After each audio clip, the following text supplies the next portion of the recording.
On behalf of everyone at the Vancouver Police Department, I want to extend my sincere condolences to the victims, their families, and loved ones, and to everyone who has been impacted by this senseless, heartbreaking act of violence. This is the darkest day in our city's history. Last night, as thousands of members of Vancouver's Filipino community gathered for an important cultural celebration, the actions of a single person shattered our collective sense of safety.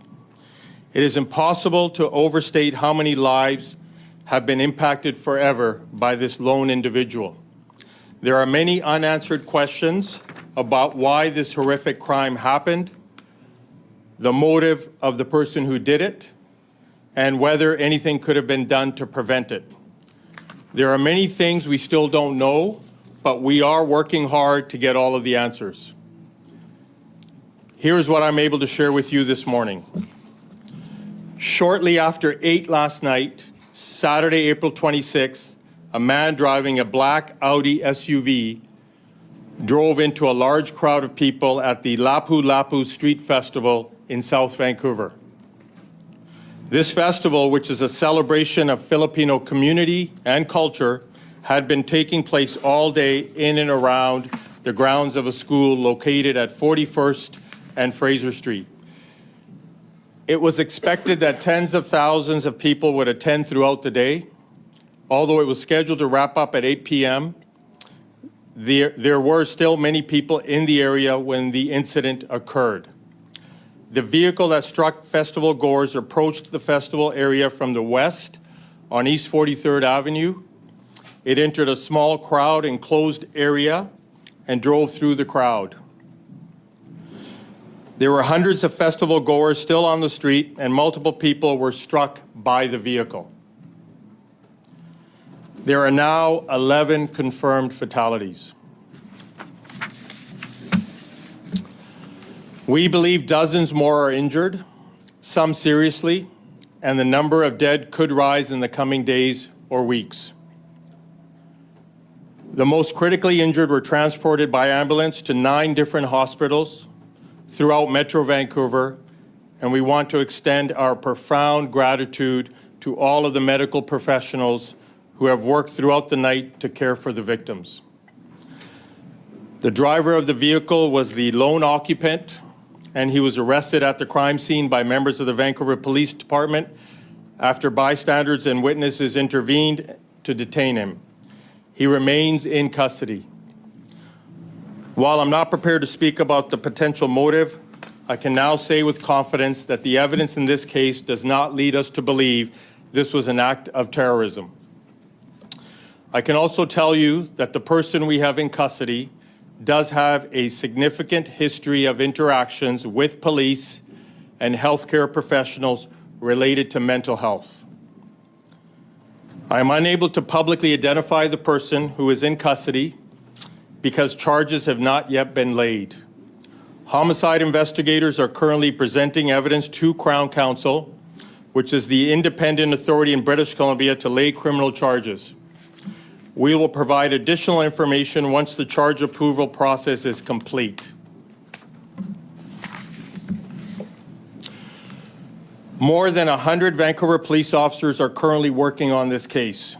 They have been providing comfort to the injured, interviewing eyewitnesses, and collecting key pieces of evidence from throughout the crime scene. We will continue to dedicate every available resource at our disposal to complete this investigation and to support the community as it grieves. It is hard to make sense of something so senseless, and I know there are questions about whether this tragedy could have been prevented. The Vancouver Police Department worked with the City of Vancouver to conduct a risk assessment prior to the Lapu Festival. The majority of activities associated with the festival were taking place on the grounds of a high school, which is not directly accessible via public roadway. The only public roadway that required partial closure was on a minor street behind the high school, and this area was designated for food trucks. and there were no known threats to the event or to the Filipino community. We review over 3,200 events every year and assess the risks with city partners. This event was no exception. We determined through consultations with the City of Vancouver and festival organizers that dedicated police officers and heavy vehicle barricades would not be deployed at the festival site. While I'm confident the joint risk assessment and public safety plan was sound, we will be working with our partners at the City of Vancouver to review all of the circumstances surrounding the planning of this event. Today, our focus must be on the victims and their families, the community and our city, and the ongoing criminal investigation.